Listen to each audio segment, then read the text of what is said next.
Welcome to Pure Hustle Podcast. I'm Mike. And this is Orlando. And we're on episode Michael Jordan. Did you like that one? Seriously? Can we just say the number? Like, it's got to be like something special every time. It does. This is just, hey, you have your quote of the week. Let me have my number of the episode. Okay? All right. So Orlando's number of the episode, for those of you who aren't basketball fans and don't know what Michael Jordan's number is, what would that be? 23. 23, episode 23. Here we go. I can't believe we're here. And we're almost closer to our 25th anniversary conspiracy episode. Ooh, conspiracy episode. So if you have, it's going to be so good. And maybe there's been some Easter eggs we've been dropping on Instagram about it. But Easter? That's another conspiracy. What are you? Okay. That came out of nowhere. Easter eggs? You never heard that before? I have. That's like game. But I'm like in Thanksgiving, Christmas mode. You're talking Easter eggs. No, but like, like people when they make video games or like people when they write books, they'll leave Easter eggs. So it's like little hidden messages that like you have to like know to look for certain ways. And it's like, that's what like the conspiracy theorists are looking for is like Easter eggs. That's what they're called. Okay. So like, so we've been dropping little Easter eggs. Maybe not we, because you didn't even know what they were. Ooh. So. Okay, but if you have any ideas, real quick before we jump into our episode, make sure to contact us. DMs on Pure Hustle Podcast on Instagram, Pure Hustle Cast on Twitter. Email us, purehustlepodcast@gmail.com. Call us 619-738-1170. And on YouTube, maybe leave comments below. Subscribe and like, and let us know what conspiracy ideas you want to talk about. Now, these reselling. Have to be... Yes, yeah. Let's be clear. We want to talk about reselling conspiracies. The Earth being flat and going to the moon. If it doesn't relate to reselling, we're not going to talk about it. True, but if it's about throttling merchandise, whether it's about like Amazon has a plot to rule the world, the reselling flat world or around. We're not going there. Reselling. Anyways, share us your ideas because episode 25 will be our conspiracy episode. Dun dun dun. I think it'll be great because in the middle of all the craziness in Q4, we'll have a light episode for people to think about. Or is maybe it light or is it going to be? It won't be light. I was going to say it'll be like pretty intense. And if we don't ever have an episode after that, you'll know that they came after us. Why? They. Okay, Target. All right, anyways.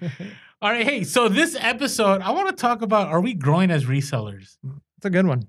And I want to just say that because we're approaching Mike's 6-month anniversary as a reseller. Woo woo.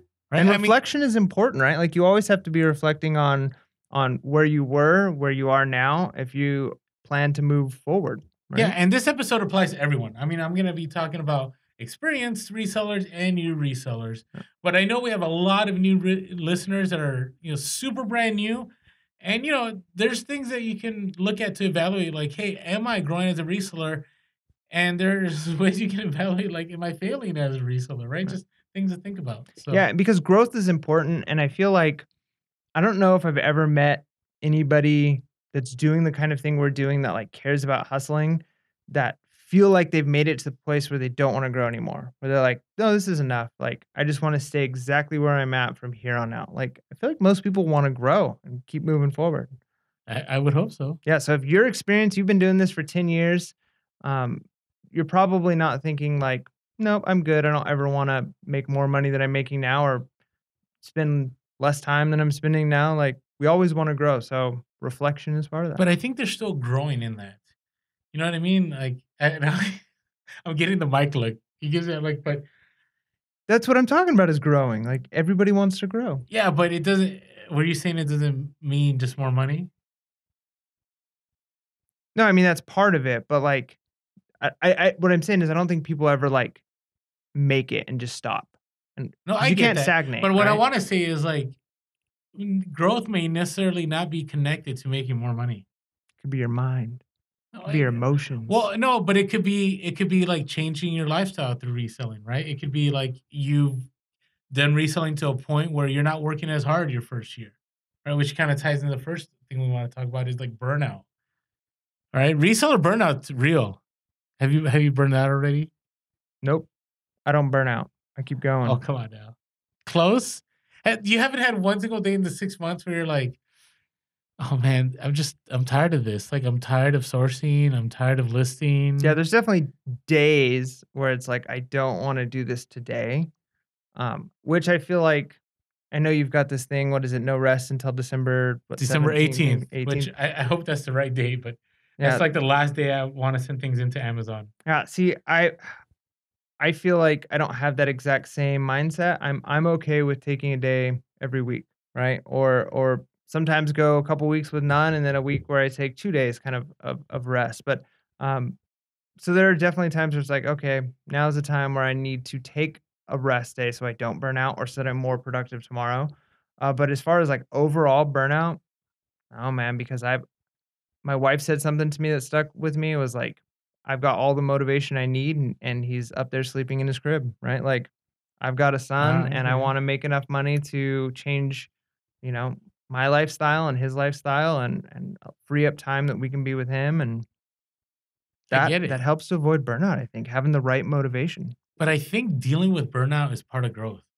Oh, for sure. So maybe, I mean, I would say, I don't know. There's no stats. It's kind of like in teaching. There used to be this number, like, I don't know, 40 or 50% of Mm. teachers burn out within the first year or 5 years. Oh yeah, in the first 5 years, most new teachers are maybe not most, many new teachers are gone. Yeah. And I think the stats have changed. I think they revised it to like 10 or 17%. Mm. But, and not to get too much into what I used to do, but, first year was brutal, Oof. brutal as a teacher. Can't even explain it. But I think it's the same thing as a reseller, Mm. right? Because, first of all, you don't have that pipeline, Yep. right? Second of all, you don't have that capital. Experience, And yeah, and then knowledge. all that, and then you don't really know like how much work it's Mm. gonna take. I think, would you say that it's more work than you expected? Oh, yeah. Yeah, Yeah, yeah, explain for talk sure. that out a little bit. Um, like, first few items listing well, one, I remember I've told this story before, but I think it's where I started was, "Can I make enough money to buy this drone over the summer?" Right? Like, I I wanted, remember like, an that. extra few $100. That's all I wanted. And you're like, "Yeah, you could do that easy, no problem over the summer." And my mindset was, okay, it's gonna be a couple hours a week of work, which it probably would have been if that's all I wanted to do that summer was just make that much money. But when you've only got 5 items to list on eBay, and so you list those 5 items and you spend a lot of time waiting, you kinda get the mindset, the idea that most of reselling is just waiting.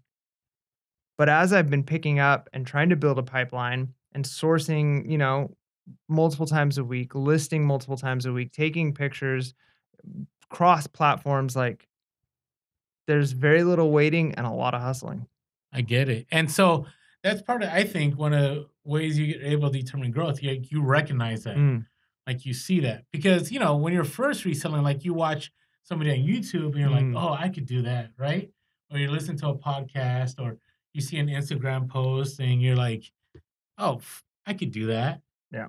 And especially because most people, like, we've talked about it before, and it's kind of a common thing, like, on social media, people usually put the best of their life out, right? Like, the best of the best makes it onto social media, and because of that, it can give people, like, either false sense of hope or the idea that they can't make it. Because if every post you see is somebody buying something for $1 and selling it for $1,000, and I that's don't think not. we've posted that yet. No, no, I well, can't wait. we haven't, but, you see that all the time by people, and so, Yeah. like, if that's all you see, one, it can make you think like, "Oh, this is so easy. I just walk into a thrift store and I'm gonna walk out with an item I could sell for $1,000." Or you get discouraged because you've been doing it for a while and you're not finding those huge sales. And I think that like, it's just self awareness, like Mm, understanding that, hey, as I'm growing as a reseller, like things aren't just gonna fall into my lap. mm, Like it's not gonna be that easy. But at the same time, the more I'm consistently out there, like the more I'm gonna land on these mm. opportunities. Right. And it takes me back to, I remember this takes me way back. So before I really got into reselling, I used to do rummage sales. I don't think I've ever shared this with you. So What's there, a rummage sell? a rummage sale is where it's kind of thing like swap meet, Oh, okay. okay? But so in this area where I lived, the neighborhood where I lived, Mhm. there was, where the Goodwill's at, right? Because Yep. you've gone to my Goodwill. Hey, you don't own that Goodwill. Are you sure? Yeah, maybe. But if Did, you did I do, did I ever tell you the story? I'll share with you off. No, did you buy the Goodwill? no. What cracked me up was that like People had said, "Hey, your buddy went through here, but he missed this and this and this." Wait a minute, what? It cracked me up. So, like, See, they knew that I was there and they said what I missed? yeah, they said, "Hey, Orlando, Mike didn't pick this up and this up. This is probably something you should pick up." You know, I think the only time I was in there, though, was, like, a really, really fast, like, I didn't have time to look at a lot of things 'cause I probably would have found them. Probably It not. just cracked me up because then, like, Mike was in my territory. I was in your territory, but obviously I didn't pick up all the good stuff, Yeah, there was some which good stuff you missed. are you gonna share with me later what those things were Oh, so I sure. Well, next time I don't miss them? you missed some cool pants. Cool pants. KUHL. So they're Hmm. like hiking pants and they're new with tags. Check them out. They're good money. Hmm. You missed out. That's a bolo for you guys Bolo, there and we for go. me. It's not even our update episode. All right, so going back to the story. Rummage sales. Okay, so I went through this period of time where I did the Dave Ramsey's financial piece. Mm. And, I was about 30K in debt. And I was trying to do everything I could to get myself out of that debt. So one of the things before I had started eBay, well, I did eBay. Here's what's crazy. I did eBay, but I didn't do the math. Mm. So I'd go to these rummage sales, and I remember it was on this parking lot, and I had to pay $10. It wasn't bad. I paid $10 for my spot. And it was Saturday morning. Think about this. I'm doing this on Saturday mornings from 6 a.m. to 10. Mm. Let me replay that. I'm doing this on Saturday mornings from 6 a.m. to 10.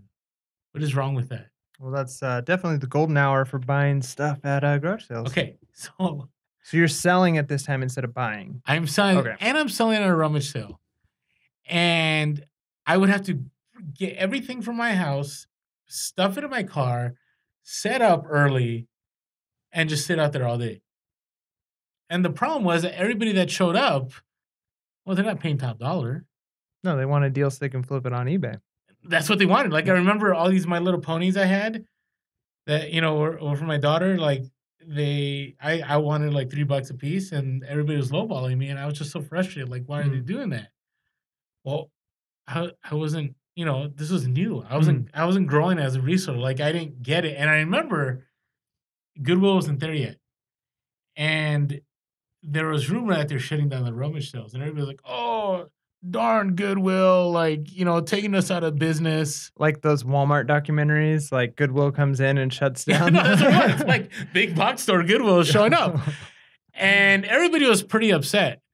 And I was upset too, like, oh, I'm going to lose this income. And seriously, Mike, I was only making like 80 to 100 a Saturday. Right? And, on Saturdays, we make far more than that now. Yeah. Right? And so I remember I wasn't aware of, like, there was so much more out there. Like, I was in the infant stages of reselling. And so they shut it down, the rummage sale, and then I started doing eBay slowly. And this Goodwill was probably there for a good year till I finally showed up. And now that's like one of your honey holes. It is, but it's not the honey hole it used to be. Mm. Like, there was a time where you seriously could go there every day, and I probably could have made 200 to 300 every day.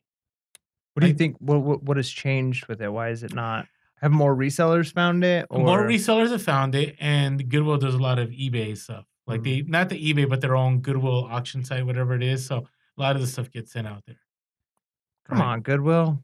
Yeah, help us out, man. Well, they're a business too. I mean, anyways, this isn't going to be a Goodwill rant episode. But I say all that. I say all that because I needed to experience that shift to grow as a reseller. Like, I wouldn't have, and I didn't want that unexpected shift. Like, I had to get removed from the rummage sale. Then I had to walk into the store that I hated.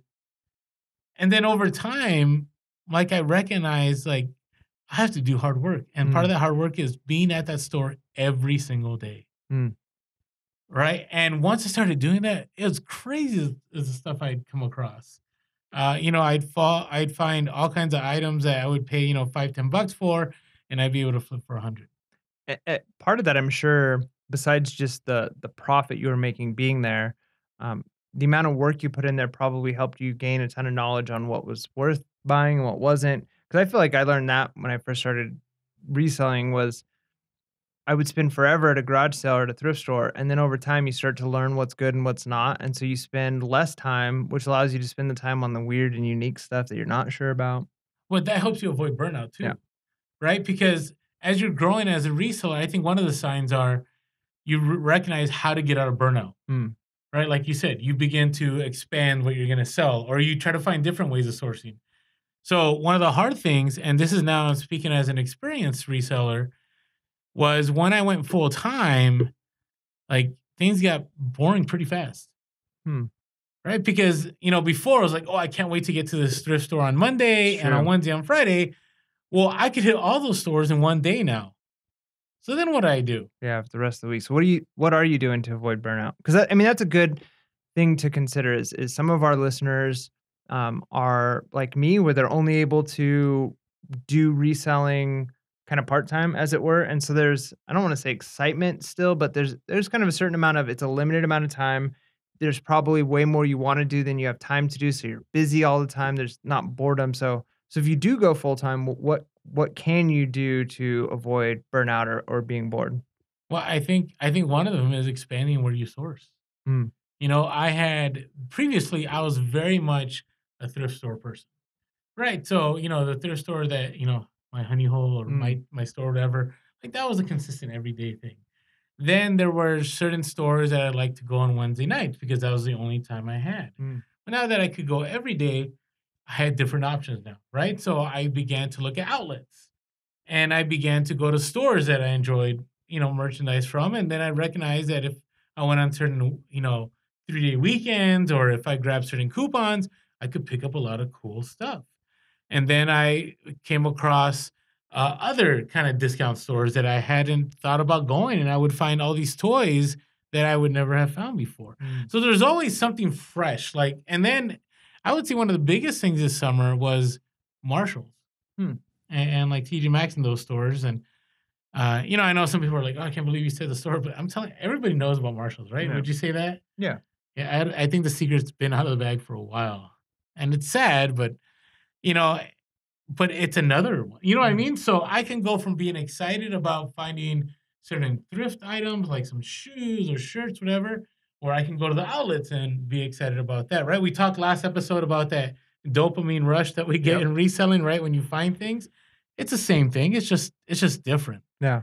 No, I mean, you know, we haven't done a ton of retail arbitrage. I mean, kind of, we had that talk where, my wife and I were like ninjas going to the store trying to get Yeah. as many items as we could. That's exciting. But then also, like, we went to a store at an outlet and we dropped, like $1,000 on clothes to resell on Has that Poshmark. panned out? Yeah, Has it pretty worked good, out? pretty good, yeah.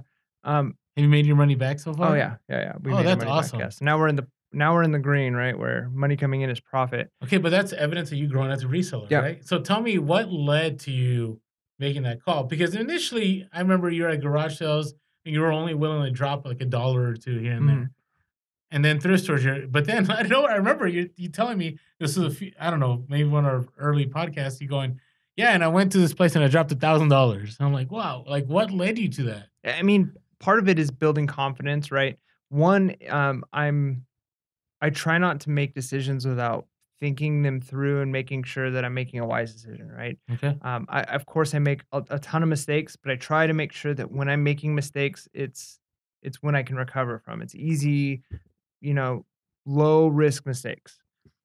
So I've made a ton of those with $1 to $5 purchases at garage sales and thrift stores, trying to learn the ropes, trying to learn what sells, what doesn't, what I need to be looking for.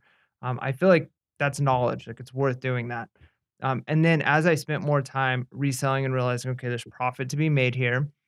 As I spent more time um, researching on computers, like what's selling, what's not selling, is this a viable platform to sell on? What is selling on this platform?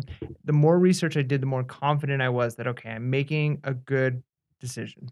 And that worst case scenario, I do like the break even mark. Like, what would it take for me to break even? How much work? What's the worst case scenario? If worst case scenario is I break even, then I look at it as I learned valuable lessons. Agreed. If the worst case scenario is I lose my savings account, well, I probably am not going to take that risk right now, right? But if worst case scenario is I break even, hey, that's good for me. Um, and luckily, we've done better than that each time, right? So I feel making a big purchase like that, if you do the research, if you're confident that you're making a good choice, it's worth it. And I do think that's part of growth, right? Because that was a big decision to say, like, okay, from here I've got $20 that I can spend this weekend on garage sales or at garage sales and a small tote in the garage to now the entire garage and we're spending, you know, I'm walking into garage sales now. I mean, I don't wanna say how much money because I don't wanna get, robbed or mugged, right? Yeah. I take a lot of petty cash to garage sales, which is something I never thought I'd be doing, and I'm spending, over $1,000 at retail stores on new with tag items, and it's And you've only been reselling for 6 months. wow. Like, you are moving fast. Like, it took me, I would say, probably 3 years till I started feeling that comfort level. Yeah, I feel like part of it too is how much was I able to learn? How many years of knowledge was I able to get from you and doing this podcast and other YouTubers and stuff, right? Years worth of information in just a couple of months. And of course, it's not all of the information, it's a refined certain portion of that information, but I grew, I think, quickly because of that. And then also I feel when it comes to scaling, you've got 2 options, right? Option 1 is a little bit slowly over a long time, right? So inventory is slowly increasing little bit by little bit over years, which means your knowledge is increasing little bit by little bit over years, or a lot in a short amount of time, right? So I'm gonna try and get 500 items in my store in 2 months, right? What is it gonna take to do that? How many items am I gonna have to buy? And so I feel the only thing I'm sacrificing is some knowledge, right? Because there's something that comes from years of experience that I'm just not going to have. But I do think I could build the pipeline quickly. And if I'm not making terrible decisions, then, you know, overall, I don't think I'll be losing money, maybe not making as much as I could. But But you're definitely growing as a yeah, reseller. I mean, I hear you, and I think the advantage that new resellers coming on board now have is that there's so many more it's resources. ridiculous. I mean, it is, and we always get questions, and we always appreciate the questions, but sometimes we kick it back, right? We go, hey, just go on YouTube. There's a lot of free content, or go to this other reseller's YouTube channel, or go to this podcast, right? Because we're not the only game in town, and we Mm, don't have all the knowledge, but there's so much, right? And if you want to sell on eBay, the stuff is out there. If you want to sell on Amazon, which to me that's a phenomenon of the last 2 years. mm. If you want to sell on Poshmark, there's a lot out there. If you want to sell on Mercari, there's stuff out there. I mean, it's out there. So I think one of the other signs of growing as a reseller is understanding that there's so much content for you to consume out there and taking advantage of that content. Yeah, and then part of that too is figuring out which content is most valuable, right? So, um, you know, certain you might be looking for specific knowledge, so you might be wanting to learn about shoes, and so you find 10 different YouTubers that have videos about shoes. Maybe that's not their focus, but they have different stuff. So maybe you're focusing in like that. Maybe you're following specific YouTubers or podcasts, and you're getting kind of a wide range of stuff. But yeah, so you're gonna have to spend some time researching what the best sources of information are too, right? So it comes down to you're putting in a lot of time up front um, on the learning portion, but then it starts to pay dividends as time goes. No, I agree. And, it's interesting we talk about this too, because I remember when I was first starting, like, there would be things I'd watch and I'm like, wow, like that's incredible, Mm, right? Now I watch some things and I'm like, okay, I'm at that level, mm, right? Or I actually, I would have done that differently, right? mm, And you start noticing that, like, everybody does things their own way and you start figuring things out. But part of that is your knowledge grows to a certain point. Like, I'll never forget. I remember being at a Salvation Army one day. I forget what reason I was stuck there for like 2 hours, hmm, and I don't remember. I was waiting for, like, somebody was at a doctor's appointment or something, mm, and I was trying to waste some time. I think, oh, maybe my tire was getting changed, whatever it was. And I remember going through that, going, "This is all junk. Like, every single piece of items are junk." mm, And I remember looking at this old General Electric clock, and even that was junk. mm, And then I also think about that same store, and I go, a year later, I saw things completely different. Hmm. Right? I could walk in that same store, yeah, and granted, it's different merchandise, but I could always find something. Mm. Right? So my thing is, if you're still walking into stores and not finding anything, I think there's room for growth. Yeah. Right? Would you say? No, absolutely. I think like we've talked about before, and we've seen it with other people, right? Like they find a random cup or knickknack or something that's like really rare and unique, and it sells for ridiculous amount of money, $100 for this little thimble or something, right? Like Yeah. that stuff is just laying everywhere in these stores. It's a matter of, do you have the knowledge base? Do you have the foundation to know what you're looking for? And if you've got the time and you're not finding anything, maybe like Orlando said, that's a perfect opportunity for you to say, there's room for growth, right? Do I know every single label of men's clothing? Do I know every single label of women's clothing? Do I know every shoe brand? Do I know what's vintage versus what's not? What about electronics? What about, there's so many things to do. And part of that is expanding your territory. I don't know if I told you or not. I picked up a book scanner. Like, Oh, that's right. The only reason I knew that I wasn't stalking you, but I was on our YouTube channel and I just saw these like videos about FBA book scanning. I'm like, ah, I'm not looking up those videos. It yeah, has to be Mike. yeah. Like, you know what? Because I'm gated, right? We've talked about that. I'm pretty much gated on everything on Amazon. But I want to get the feel for Amazon. I want to potentially get ungated by selling some stuff. And I love books, so I figured maybe I'm wrong. Like maybe the market is too difficult, already flooded. Amazon has changed from what I've gathered, some of its, model as far as pricing, but I wanna try it, so I bought one of the Bluetooth scanners that I'm attaches to an impressed. old See, this phone. is where I'm not growing.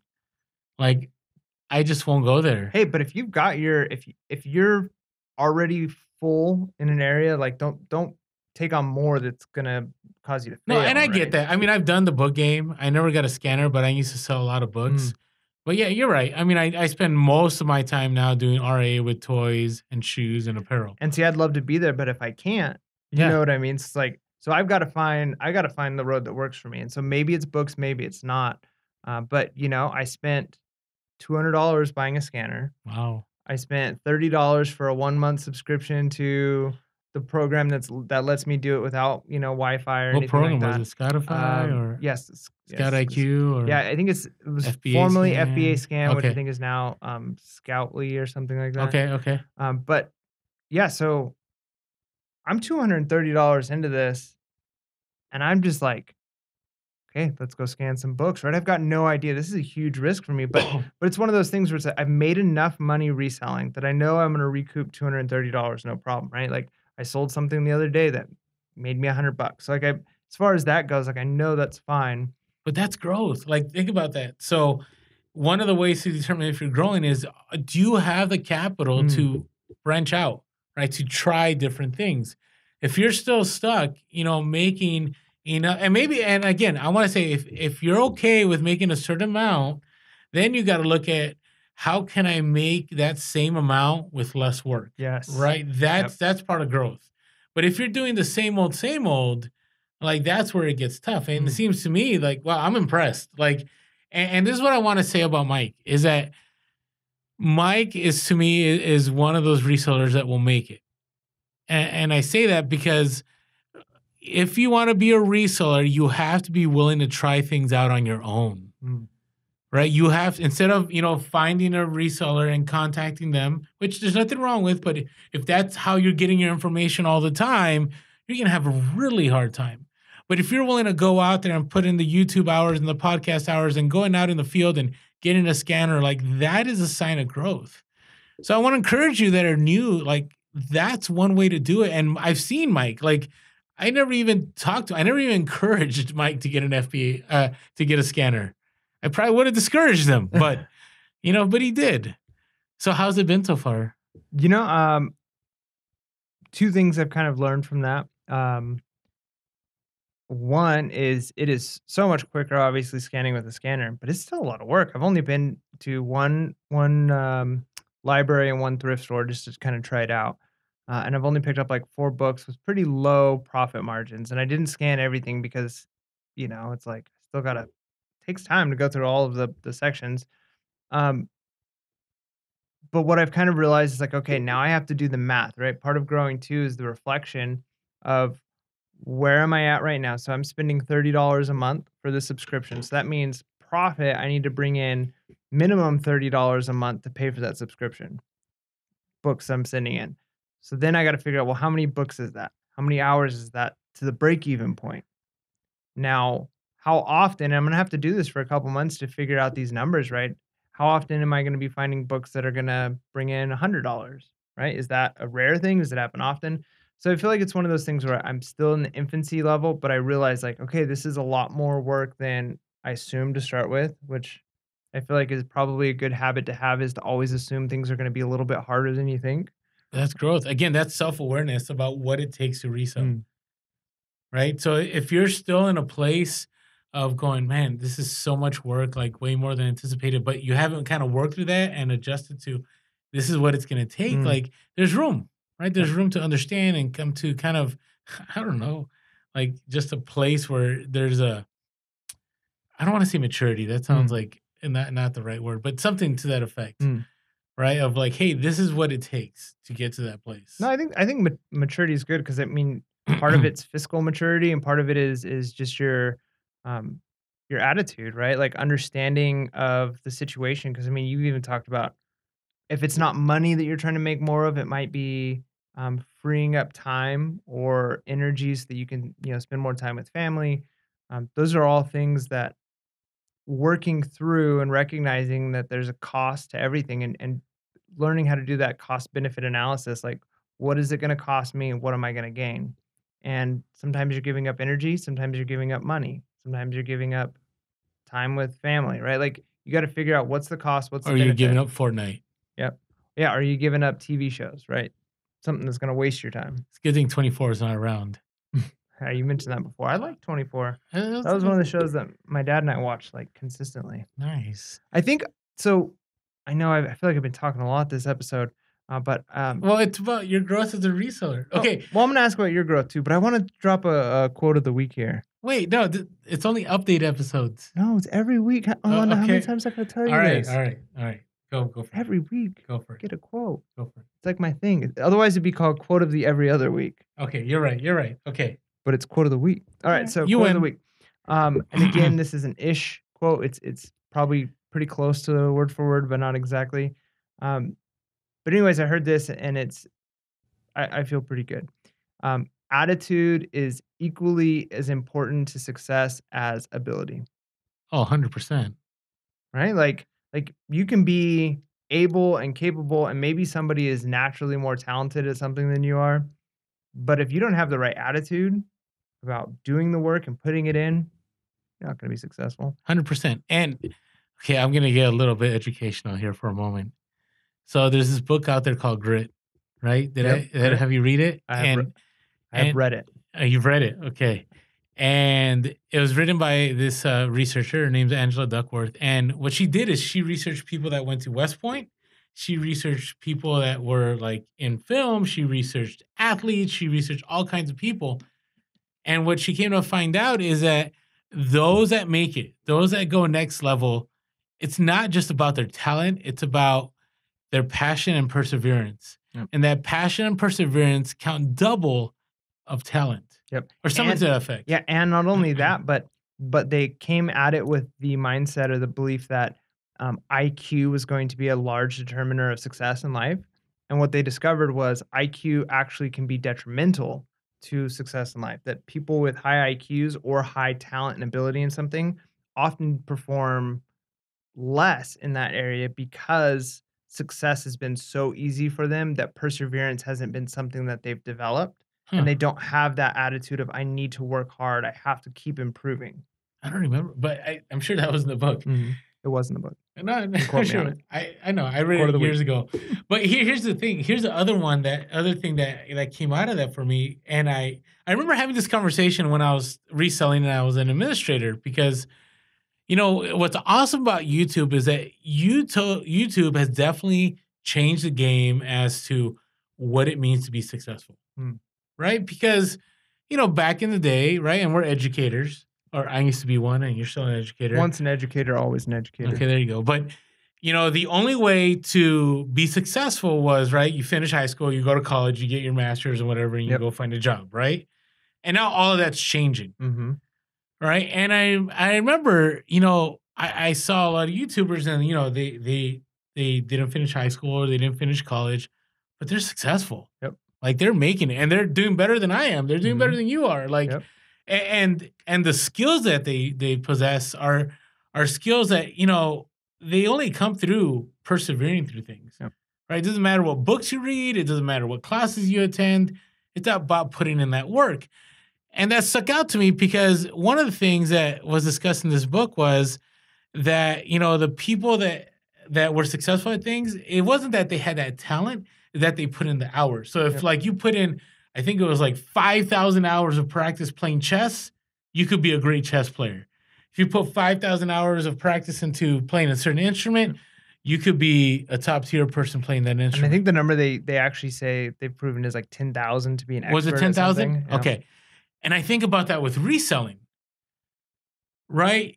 A lot of people have achieved, I would say, that expert status in reselling because they've put in those thousands of hours, right? And so, I know there's some people that like, hey, they make it. Within a month, they go private label and they're doing really well, right?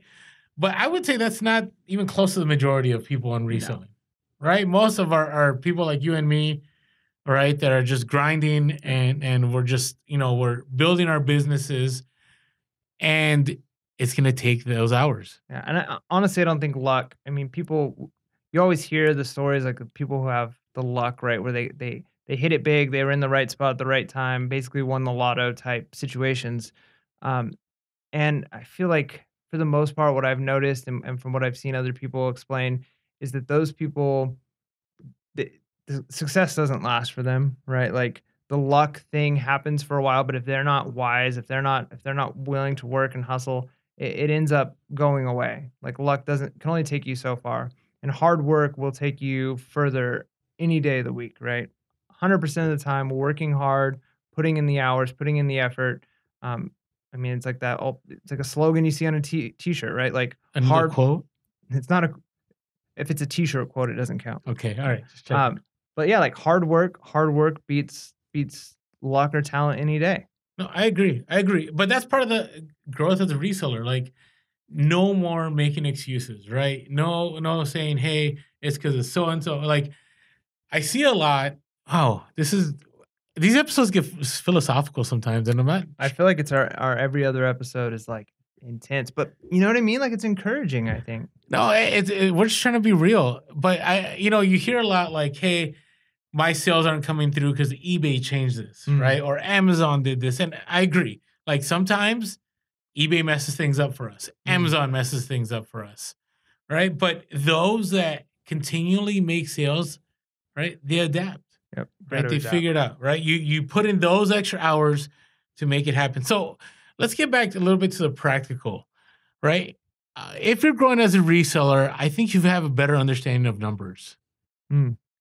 Right? There's a lot of YouTubers out there and resellers that are really good at numbers. I would say my weak point is numbers. All right. Has that improved with reselling, or do you feel like that's holding you back? It's kind of both. Before it was kind of like, hey, I buy something for 50. I mean, I buy something for 5 and I sell it for 50. Like, awesome, right?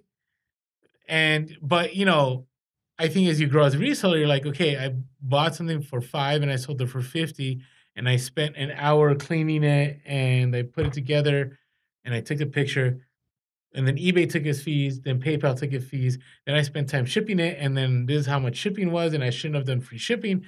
So you begin to think differently about the numbers. Does that make sense? Oh, absolutely. Because initially, I didn't look at my numbers, especially I would say with Amazon. Right? I could show you my Amazon app right now, and I could have multiple units for several $100s. But, initially, like, I remember I would show you those numbers and you'd be super impressed. Now, I would always tell Mike, like, Mike, I'm only going to make probably a third of that. Yep. That's a gross. Ugh. And gross means it's going to be really gross what they do to it. It's even more gross on Amazon. It really is. But I say this because a lot of new sellers, I would say, go on IG and they see people that, I sold 80 units for like $3,000, Mm. right? And, some of those numbers are probably incredible ROI, Mhm. right? But maybe some of them aren't, Yeah. right? I mean, I could sell, there's days I sell 8 items for $1,000 where somebody sells 60 items for $1,000, right? And my price point was far lower. So I look at these numbers and I'm just like, it's all good. Like, I don't need to show that I made this much money because to me, I'm not worried about the numbers right Mm. there because I already know my numbers and I have an understanding. Yeah. Right? Does that make sense? No, it is. I mean, you gotta understand your numbers. You have to understand what makes sense for you. And I feel one of the things, as long as we're kind of going with the encourage and realness of it, is compare yourself with yourself. And Yep. compare I yourself to agree. yourself, right? Like, don't compare yourself to others. I mean, you can, like, say, you have to aspire to something. You have to say, like, this is where I want to be. This is what it's going to take for me to get there. But don't, you got to compare yourself who you are today with who you were yesterday, right? And all you have to do is improve on who you were yesterday, and you're constantly going to be moving forward. Like that's it. Like if every day, every month, and if you don't know those numbers, and I think that's kind of where you're getting to, like the growth in those numbers. Honestly, like, what I've learned being an educator, going through school, like, lots of schooling on how to do schooling, right? Like, that's the weird thing about teaching is you keep going to school, and it's class after class about how schooling and classes work, right? So, like, it's almost this weird meta thing that goes on there. And one of the things that I've realized is you have to reflect. If you don't do reflection, if you're not thinking about where you were, you're never going to move forward because you might think you're improving, but if you don't have the numbers or the data to objectively look at and say, here's where I was at a month ago, here's where I'm at today, here's where I want to be a month from now. But if you're constantly just in this state of, yeah, I think I'm making it, I think I'm improving, but if you don't know for sure, if you're not reflecting and checking, you're going to get stuck in this limbo and potentially be getting worse without even realizing it. You know what? That's a great point because that kind of happened with me with eBay. A while back, I remember I would have, these weeks where I'd be making 5 to 10,000, right? And I'd be really pumped about that. And that's great. But I didn't pay attention to the weeks that I wasn't making close to that. Right. And so I'll never forget like looking at my seller hub and looking at my numbers for the year and going, wow, I'm making the same as I did last year. Right. I'm thinking I'm growing, but I wasn't paying attention to the fact that actually I'm not. Mm, Right. And then looking at, you're saying compare yourself to yourself. And mm, I'd look at, I would begin to look at sales this year compared to last year. Then I began to see that I was growing, right? mm. Especially with hiring a helper, like I really needed to pay attention to numbers. I'm paying her a certain amount per hour. Right, So I have to make sure that all the items she's selling, right, are making back that money and exponentially adding growth, right, right? And I have to look at that, or else I'm just throwing money away, exactly. Yep. right? But I think part of growing as a reseller is recognizing that. And there's some awesome people out there that actually have it broken down, right? You need to sell 20 pairs of shoes for $20 a day over a certain amount of time to make this money, Mm, right? My mind can't think that way, but it's good that other people can because it makes me think. yep. You get what I'm saying? Yeah, and it's one of those things too, it's like time spent, one thing that I kinda live by is I'll spend an hour every week going through what my week is gonna look like. Like, I will schedule out my week, trying to figure out, like, okay, I need to leave in some time every day, so I'm scheduling to try to make, like, 80% of my maximum capacity each day, so I have wiggle room in case things come up. So, what are the 10 things I have to do this week? What are the 10 things I wanna do this week? What are the 10 things that would be okay if I could get to? And I put them on the days and the times that I'm gonna get them done, and I spend an hour every week doing that, right? Like, that's an hour lost. But I've realized if I don't do that, if I don't spend that hour, I get maybe 10% of the stuff that I should be getting done that week done. But if I spend that 1 hour going through figuring out what I need to do that week, my productivity is so much higher, it's unbelievable. And so I figure it's the same with, like, knowing your numbers, like, spending an hour going back through and looking at your numbers and figuring out where you're at and if you're growing and what it's gonna take to grow and where you're maybe letting some spillage or leakage happen where you're not growing, you're actually losing. The hour or 2 that you spend every month or however often you do to reflect is going to help improve you by so much that you're gonna gain way more than that hour. No, I agree. I agree. And that this kind of leads to our next point is understanding how to move forward. Mm, Right. I'm thinking about Q4 right now. So, by the time this episode drops, I think it's gonna be the Wednesday before Black Friday. mm. Right. Happy And Thanksgiving. yeah, happy Thanksgiving, everyone. I'll be at a line at Walmart, ready to fight the crowds. I'll Watch bring out you for some turkey. the mom elbows. Those are Ooh, the ones that are intense. Last year, I literally got clogged in the head a few times. ooh. It was pretty wild. It was fun, but it's fun. So, anyways, I say all that because I learned every Q4. Mm, I told my story a few podcasts ago about how I learned how to bungee cord two carts together, yep. right? So I can make it through the store. That's pretty funny. I that cracks me up, but something I learned. One of the things I learned too was that my car was not enough for that Mm, period of time, right? And part of the growth of the reseller was going, you know what? Thinking far ahead of that, I need to put in a rental for a vehicle, mm. right? And I need to make sure it's the right size, and I need it over certain these days. Wow. That's intense. It is intense, like things I never thought about. I mean, I think about, let's just go three Q4s ago. Three Q4s ago, it was just like, hey, it's Black Friday. I'm gonna see what I can get, Mm, and then I'm gonna flip, right? Then next year is like, I'm gonna see how much I can get in this one day. mm, Right, but then I was limited by I'll never forget, like, it was, I think Thursday night, Thanksgiving night, it was, like, 9:30, and literally my car, like, the last piece was, like, at my head, like, right next to my head, and I couldn't fit any more in the car, mm. and there was more stuff I coulda bought, I just had to stop You have because no more room. I had no more room. You need to invest in like a trailer that you pull behind your No, I know, right? I thought about that. I'm just going van this year. van. All right. But, I didn't have systems in place. Like, I thought about, you know what? I should have all my boxes taped and ready to go, and it helped. Oh. So I remember going home, and all the boxes were ready to go. So I just scanned everything, prepped it, box ready, tape sealed. Next morning, as soon as UPS store opened, boom, dropped all the boxes off, back to stores again. Huh.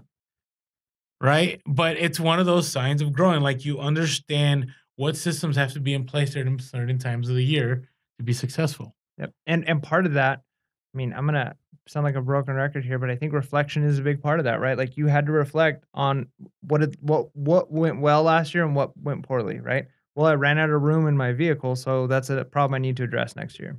Yeah, and not only did I run out of room, but I also had a lot of items that got damaged in transport, Eesh. right? So I've learned, like, to put boxes in there that I can put stuff already in boxes Mm, so it's not going all over the place. And these are practical things, but it's part of those ideas of moving forward as a reseller. Like, even the small things, right, should be allowing you to grow. And if you're not taking the time to think about how are you growing, how are you doing things differently this year, what are your best practices, well, then you may be stunted. yep. And then one thing I want to add there is with this idea of moving forward. Um, I feel like it's one of the most cliche things that you hear on every motivational speaker or self-help book or any of those things, but I feel it's so true is this idea that if you don't have a goal, if you don't have a plan, like this is where I want to be, you can't possibly move forward because there's no direction. Like you have to have a direction. And everybody's direction is going to be different for reselling, right? We've talked about it before, but maybe for you it's this is what I want to do full time.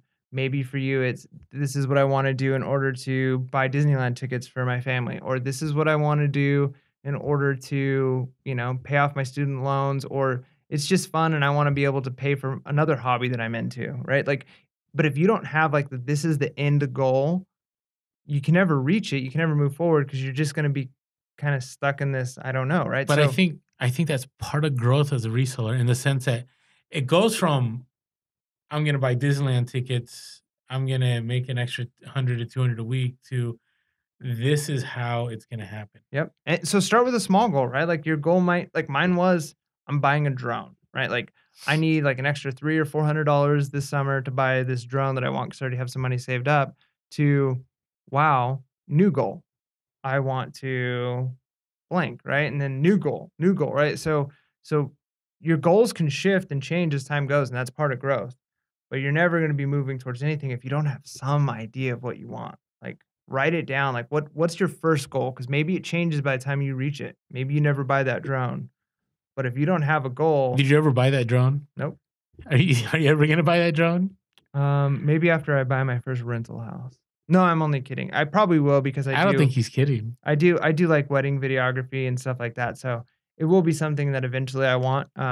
It just hasn't been necessary yet. I get that, but it's one of the, again, you're growing as a reseller, Yep.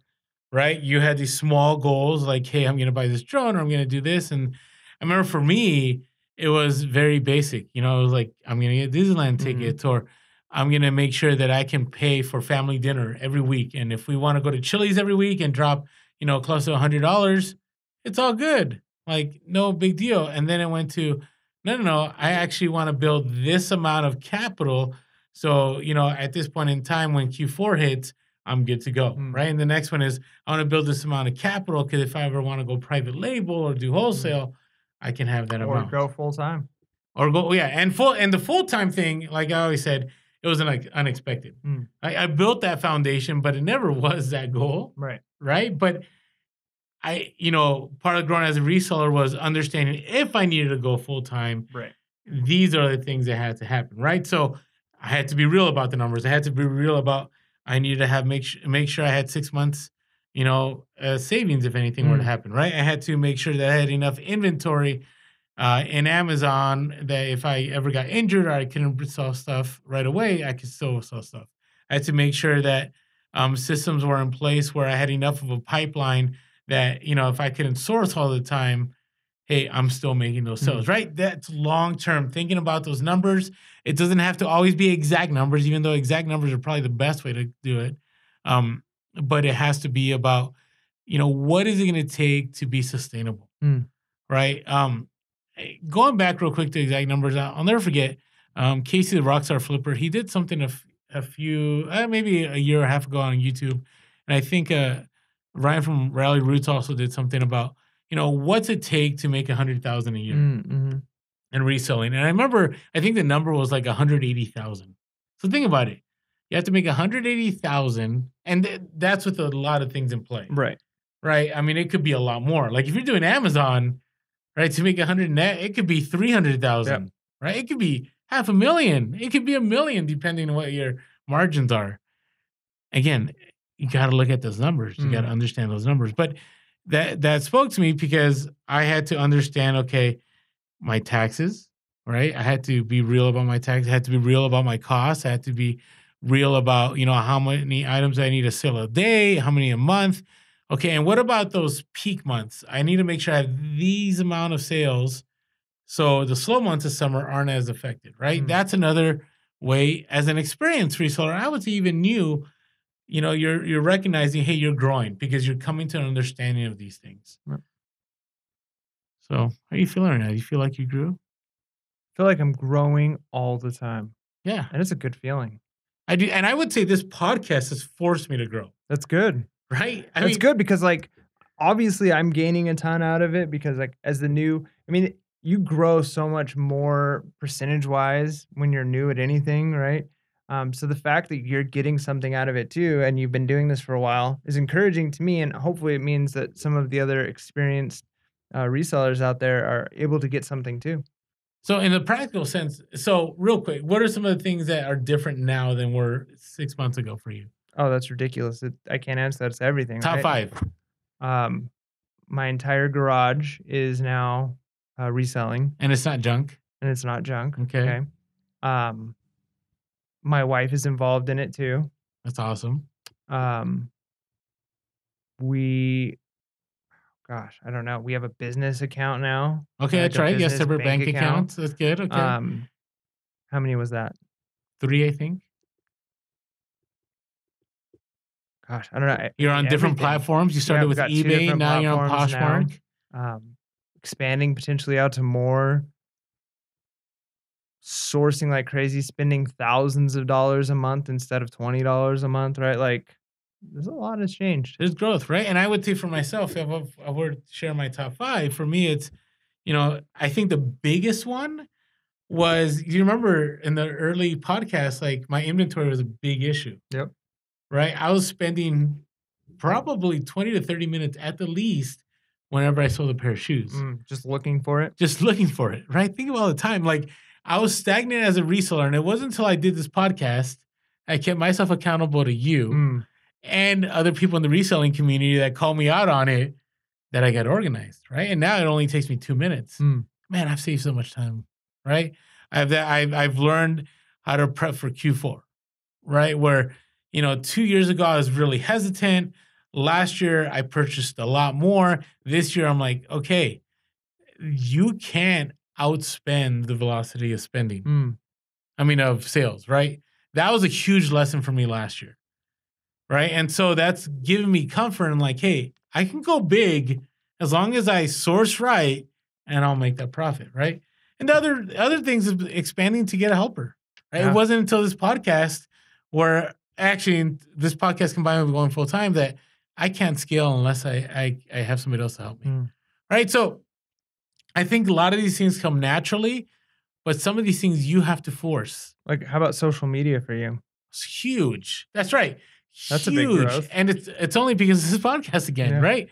Like, I don't know if you guys have heard, but I wasn't on social media for 10 years until this past early July, when we started doing Pure Hustle Podcast, right? And through social media, like, the amount of networking and knowledge I've gained, right, led to growth. So I would say with all this happening, like, we all can grow, right? New sellers, experienced resellers, like, the possibilities are out there, but you always have to make sure, hey, are we growing as resellers? Right? That's good stuff. It is good stuff. So if you have any, and I feel like charged and ready to go. Another philosophical episode. Happy Thanksgiving. Happy Thanksgiving. Happy Black Friday. Yeah, I should have saved my grateful quote from last week for this week, right? Be grateful. That reminds me, I'm sure the meme has already been out like crazy this year, but like, there's a funny meme, or whatever it was, that only in America do people go out and spend thousands of dollars buying junk they don't need the day after saying how grateful they are for all the stuff they have. That's true. Like, it's kind of funny. Like, it's Thanksgiving. We're so grateful for everything we have. Now let's go buy more stuff. And be grateful for that. And as resellers, we're grateful that they are. Yes. We're very grateful. Hey, always make sure to contact us if you have any questions, or you just want to drop by a DM on Instagram, Pure Hustle Podcast, Twitter, Pure Hustle Cast. Call us 619-738-1170, especially for the conspiracy episode. Ooh. All right. And then on YouTube, subscribe if you haven't. Hit that like button. Comment below. Share with a friend. Tell a friend. Tag a friend. Yeah. And hey, if you want to just tag us and talk to us about how you've been growing as a reseller, whether it's from the beginning of this podcast or even over the last few years, what are some things we'd love to see you out there just sharing? Because again, the reselling community, the part I love about it most is how we're all growing, right? Because we all have to grow and adapt, right, to be consistent in this market. So, with that being said, be real, be relevant, and be reselling. Please.